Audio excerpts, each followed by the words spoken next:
I am Jan Jonker. I work for development agency Oost NV, the development agency for East Netherlands, as program manager Smart Energy. In my presentation, I will go into a few subjects. First of all, shortly, what is Oost NV? What are we doing? Then some of the backgrounds of GREAT, which Carl, of course, has already lined out very perfectly. So I'll be very short on that. And then I will go into the instruments that we developed within GREAT to support innovation and internationalization among SMEs. Then I will say something about the results that it has been delivering up till now, and a short outlook toward future ideas, topics, or possible improvements that could be picked up within the partnership. Great. So, a little bit het pijltjes toetsen. Okay, shortly, Oost NV Development Agency for East Netherlands. We are operating 4 types of activities, which is stimulating innovation and development among SMEs within technology and high-tech sectors. We set up projects, consortia, corporations, and try to support the development of the project plans, the cooperation plans, as well as mobilizing finance for it. The second activity is investing. We have a participation unit which invests with risk capital, venture capital in the form of loans as well as shares. The third is internationalization and investment promotion. We try to attract firms from abroad to our region by having contacts overseas in the States, the United States and Asia, especially in those countries, and supporting companies and investors from other parts of the world who are interested in investing and settling in the Netherlands. The fourth part is infrastructure. We develop, restructure some real estate areas within our region.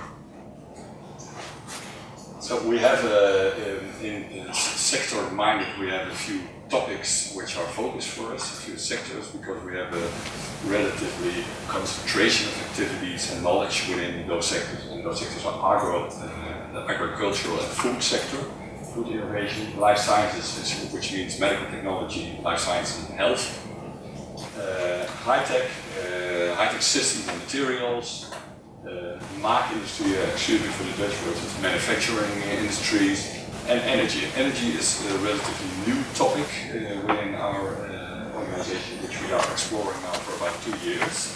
GREAT is one of the first project internationally that we are joining in that field.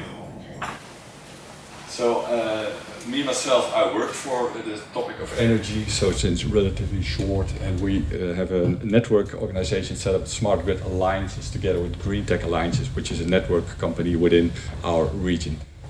The aim of the Smart Grid Alliances is to connect SMEs and organizations which are active in the smart grids. I would call it smart energy as well, just like Carl. I think that's a good idea. So we try to connect organizations within the smart energy field, which is quite a complex market. I don't have to tell you about it. You heard quite a few things about that.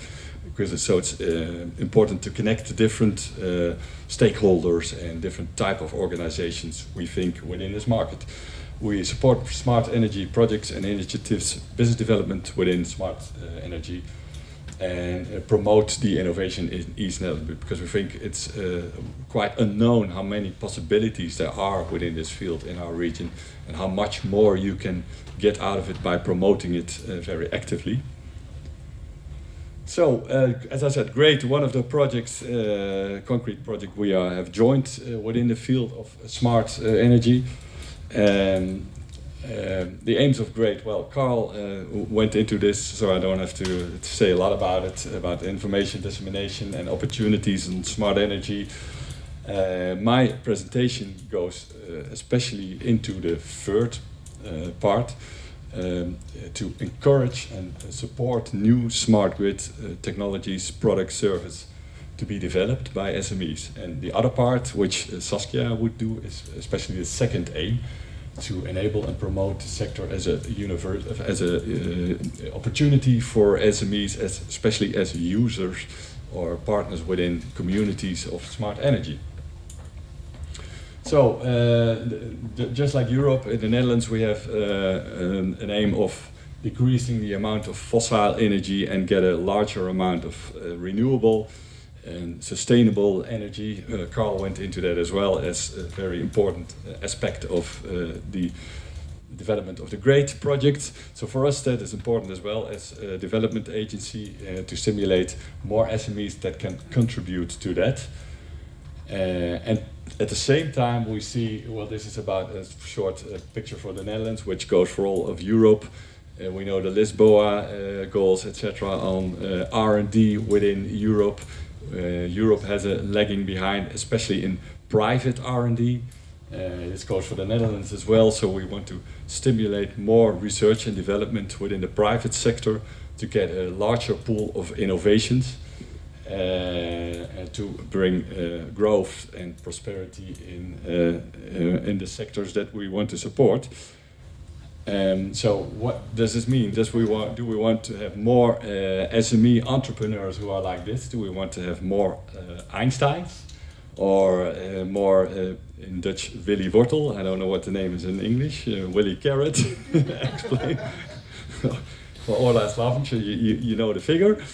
Is that what we want? Well, maybe partly. We want to have, of course, a bigger inventor pool within SMEs. But on the other hand, it's our experience, and we see with a lot of SMEs that they are really very high-class inventors, scientifically and technologically perfect, but maybe too perfect and too much on getting a better technology, a better project which can do everything, but doesn't look always at what is really needed by the client.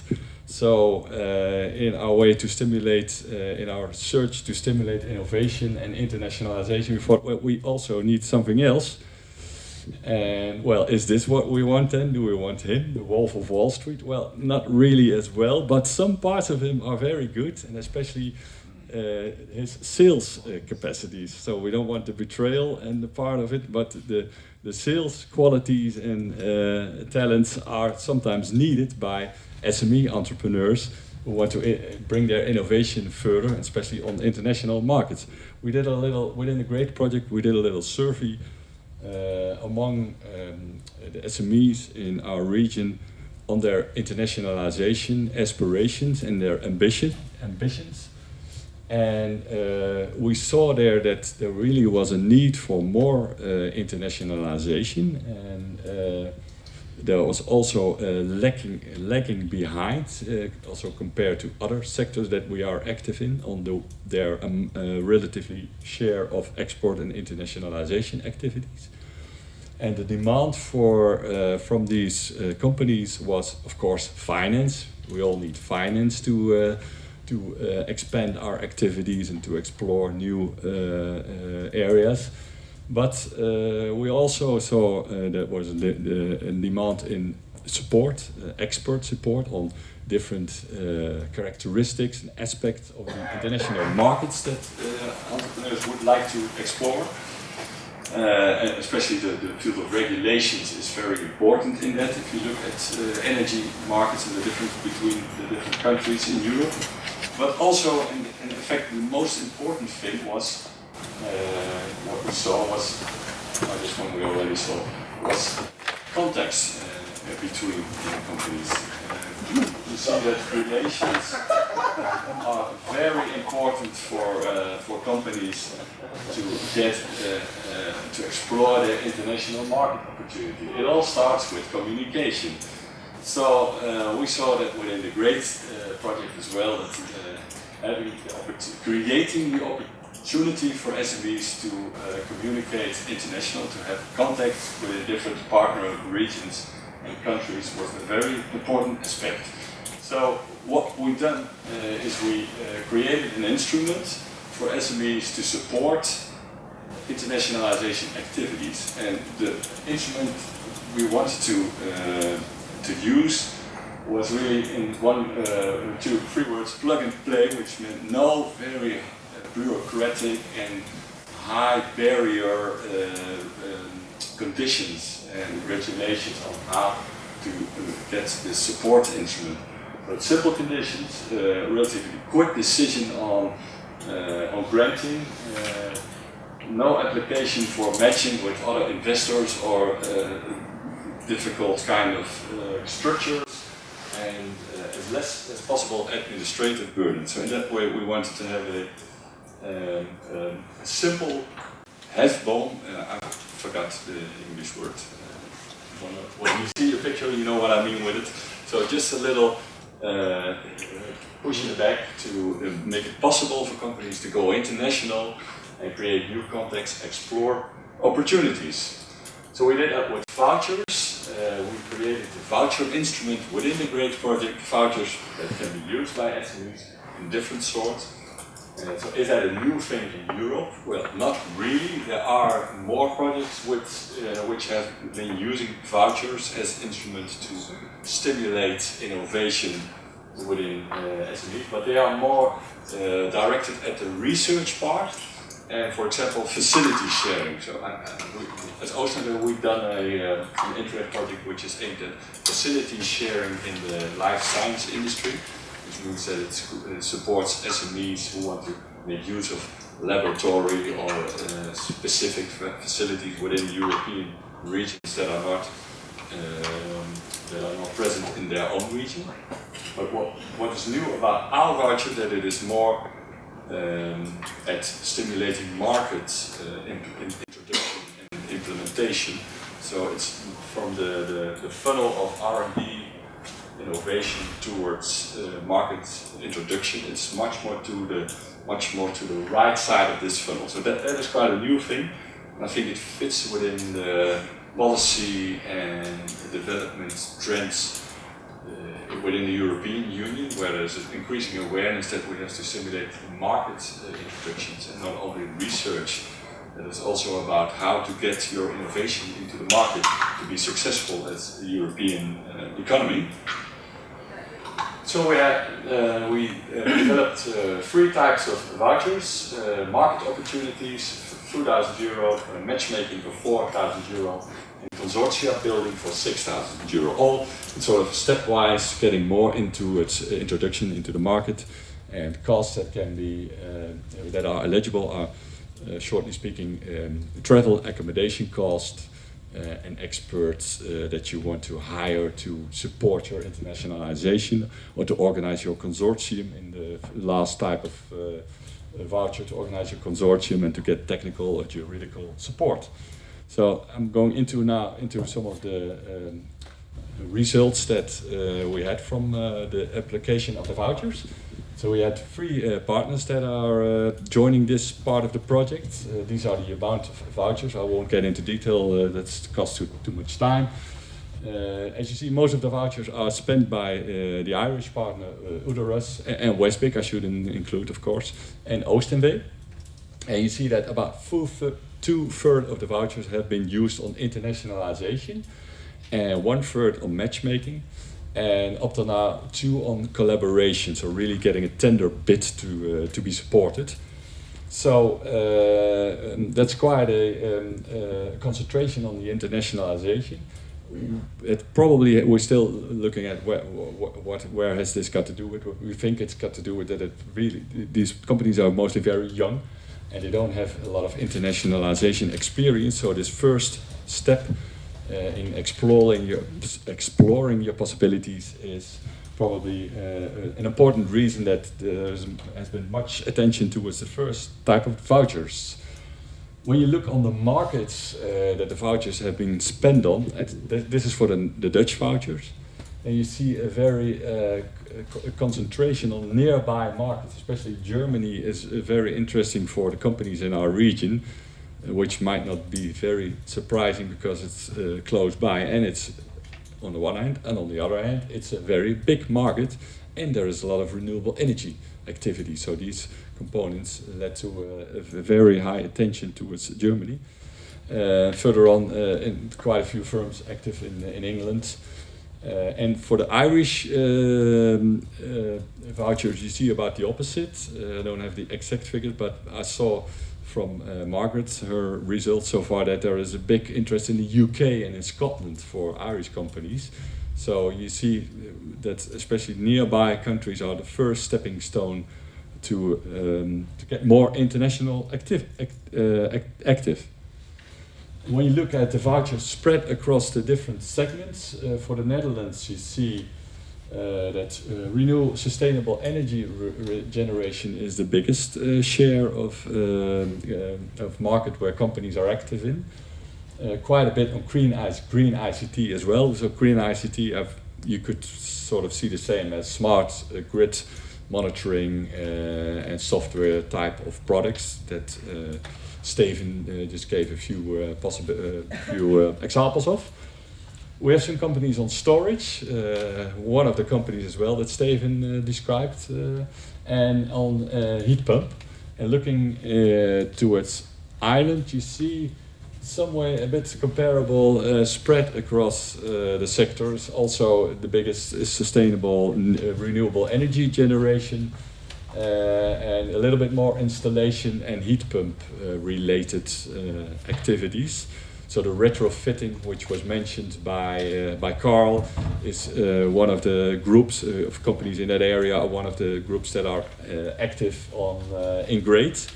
We just had a very good matchmaking activity with Irish companies visiting the Netherlands and a retrofitting project, Energiesprong, maybe some of you have heard of it, which is aimed at getting housing areas very energy efficient by sort of building a skill, sort of a new skin around it to get a more energy efficient in combination with solar panels and heat pumps and smart grid type of services and products. So this is this is an example of our entrepreneurs that has been using a internationalization voucher. Elestor is the storage company that Steven already has been describing, so I'm not going into detail into that again. He used this voucher to explore the French market from the thought that France has a transition towards new forms of renewable energy and probable diminishing part of nuclear energy, where they expect, for example, that wind will become much more important.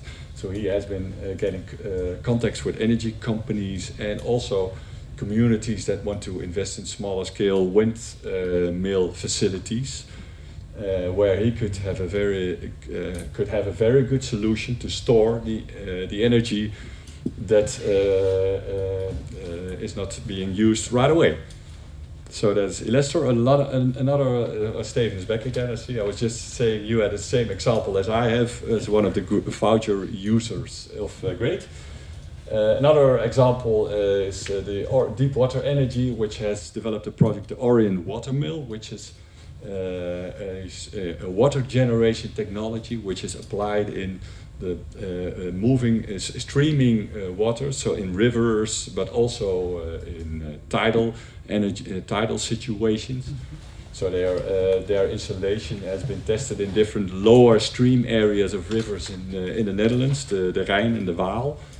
And they are now exploring possibilities in the German markets because there's a lot of river areas where there are very high potential, good possibilities to use their technology. And as we already said, Germany is of course a market which is very much focused on stimulating and applying renewable energy sources and technologies. So that is Deep Water Energy. Their result is that they have selected some regions and possible partners in those regions to cooperate and to bring their product in the market in Germany. So they're very enthusiastic and very positive about the way they could use these vouchers, which are simple, low amounts, but very effective.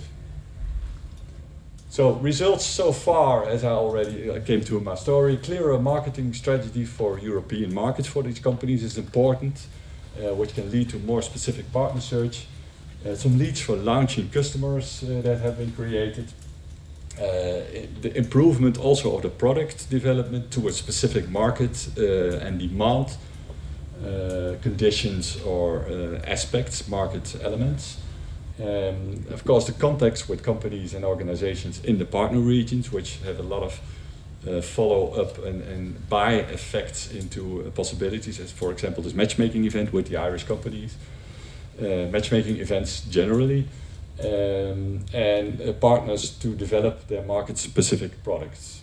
So we think sustainability and employment growth are both on the horizon of this project.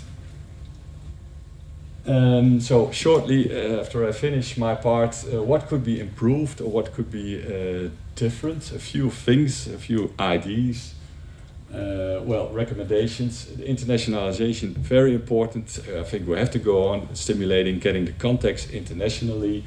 Those vouchers have been used much, and I think the most, and I think it has proven to be quite effective, and I would say in some way go on in stimulating the contacts between the different countries for SMEs.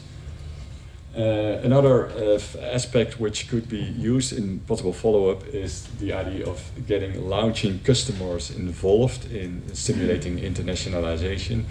You see that many companies would be very enthusiastic in having vouchers to apply for getting launching customers over the line, or so to say, to introduce or to implement their product.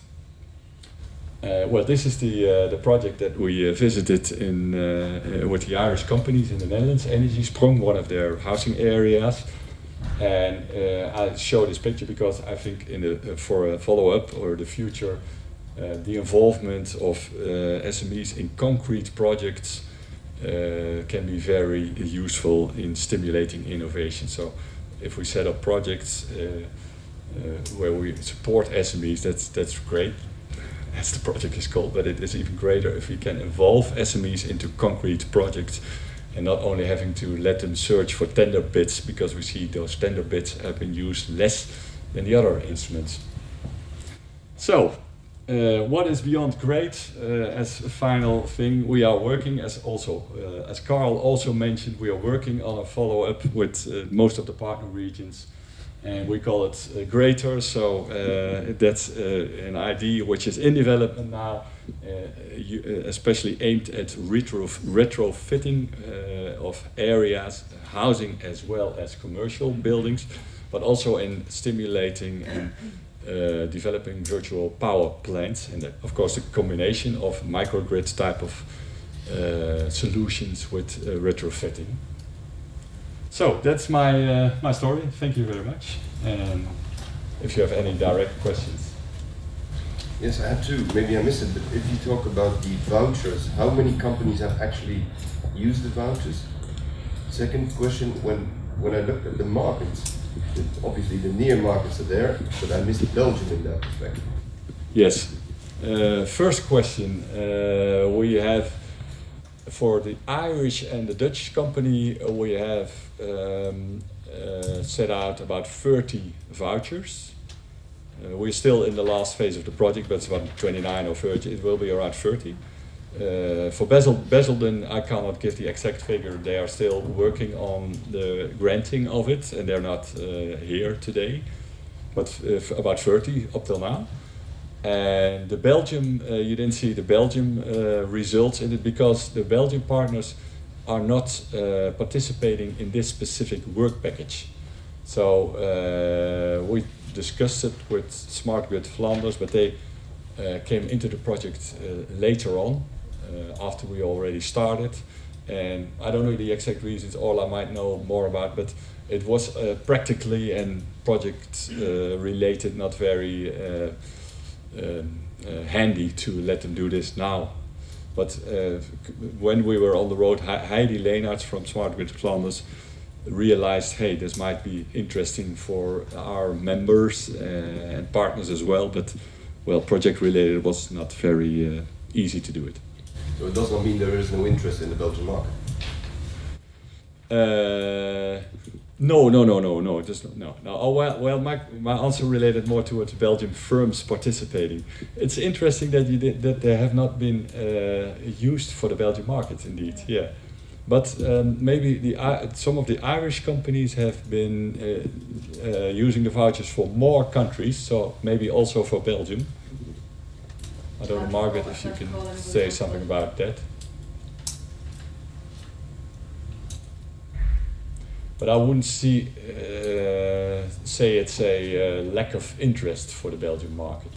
It just happened so that they found experts, and it sort of fitted best with their current plans. And maybe they already, because there are some contacts with Smart Grid Flanders and Dutch organizations, so maybe there was already a good fit. So, for example, I know that I think EcoVat has already some. Yeah, he's working with Energyville, right, Steven? Yeah. So some of those companies that are in our network already do things with Belgian partners. So maybe they already created a good soil for cooperation. No more questions right now? Well, then I think I can go on. I'll try to do the presentation of Saskia Harkema. It's a bit of improvising. Okay. Wittenborg is a partner in the GREAT project, who has especially done a lot of activities on developing a tool for SMEs as users to implement different types of renewable energy applications. And researching the benefits and all the different aspects within SMEs of introducing renewable energy. So it's more aimed at the users, consumer, the commercial consumer market of renewable energy. The general aims of GREAT, we already discussed it, so I can jump over that slide. As well as the objectives. So it's especially the second one, to provide tools to SMEs to the first one, to develop a set of tools to enable SMEs to engage with smart energy innovations and products. So there has been a two-track approach. Do a research among SMEs, which has been carried out together with a Belgian partner. So maybe Christophe, if you wanted to say more about it during my presentation, then just add on. And developing the tool, which is a tool which has a form of a spreadsheet that you can fill in, which has different parameters to go into the investment and return aspects of renewable energy in SMEs. So a little bit of a theoretical background. Well, Saskia Harkema, who worked for the university, is of course the expert here. I don't know if you heard of the Rogers, his theory of diffusion of innovations. I did a bit. I used to study in a far away history, economic geography, and I heard some of it.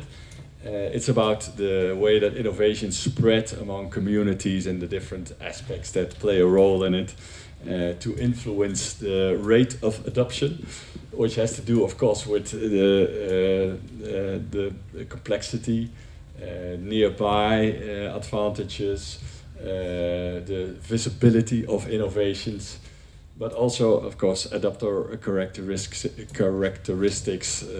for the users of innovation. So you probably heard of the early adopters, the early majority, the late majority, and the laggards in using innovations and diffusing innovations. And then there is the environmental, the context, which has an influence on people and SMEs adopting an innovation. For example, is there a change agent? Is there a very active user of an innovation which has an example function and which stimulates the adoption of the innovations? And of course, communication channels on spreading the innovation are also very important within this theory.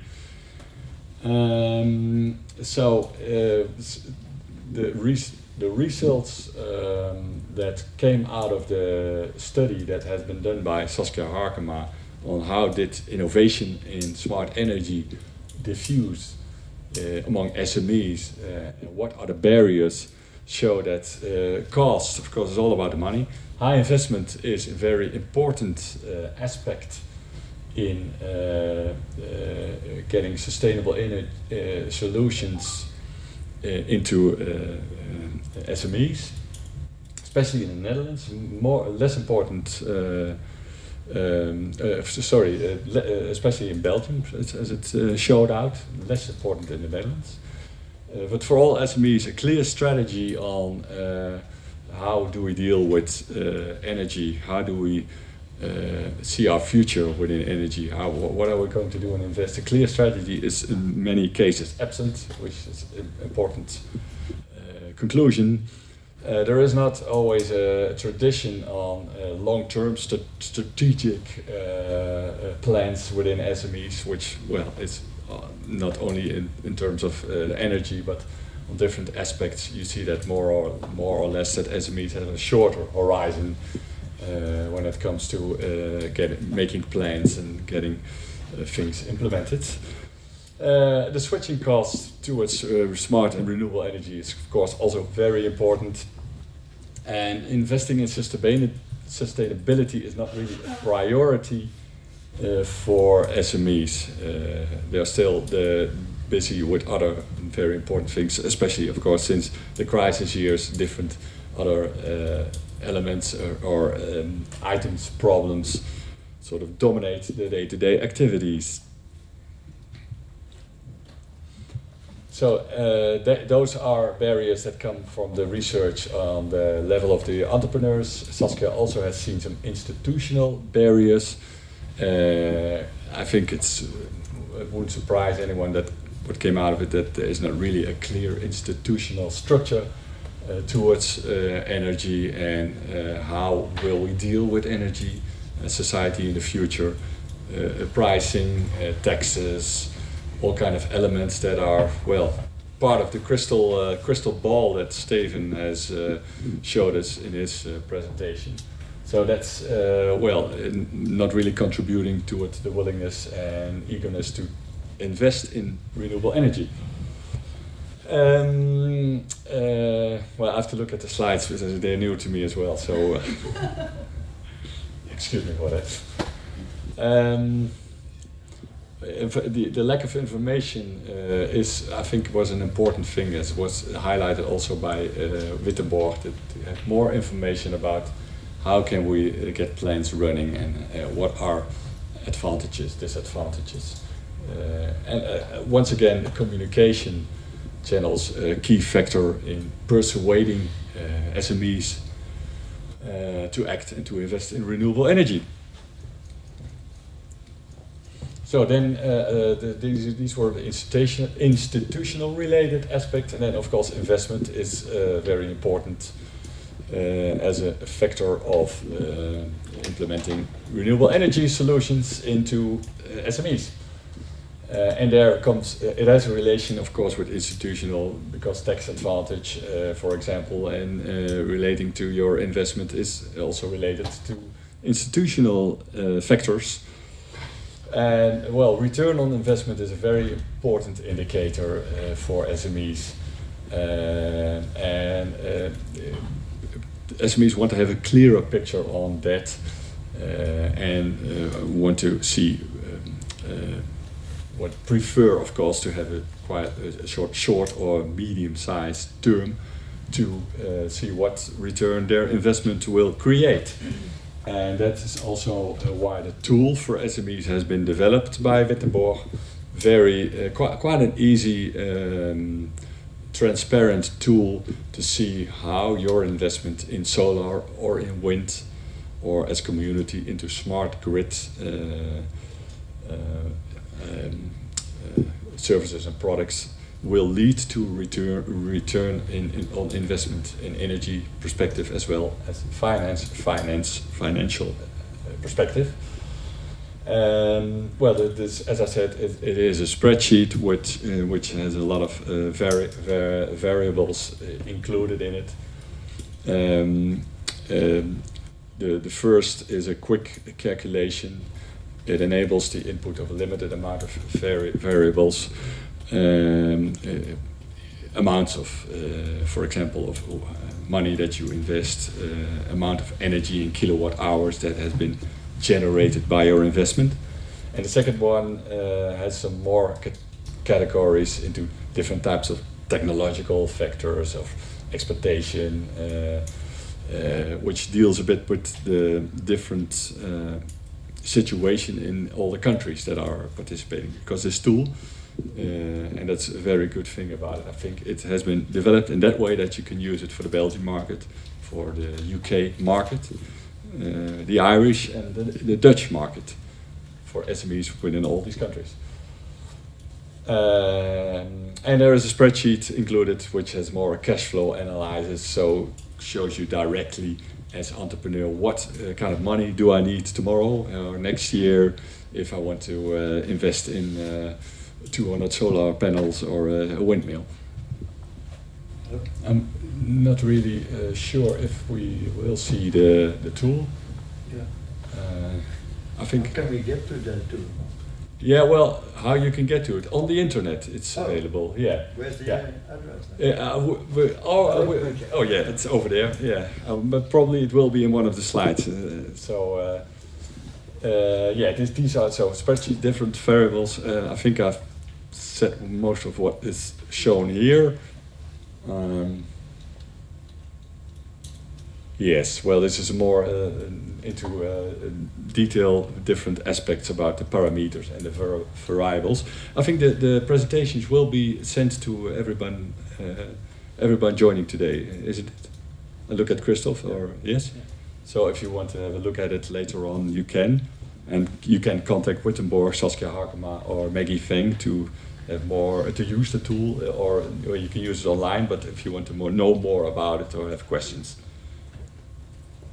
So, conclusions, well, of course, differences between the countries due to different prices of electricity and the electricity index, and of course tax regime and fluctuations, regulations for feed-in, which might not be surprising. Solar is favorable, has a good business case in all of the countries, especially the UK. And wind energy is, of course, in the UK and Ireland more interesting than over here in Belgium and in the Netherlands. The capacity factors are assumed to be higher in the UK and in Ireland.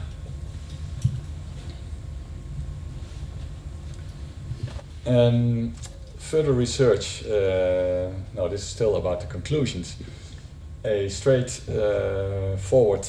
Yeah, well, of course, implementation is not easy because of all these different complex factors and parameters which can vary and make it hard to use as a basis to have a very ground decision on investing.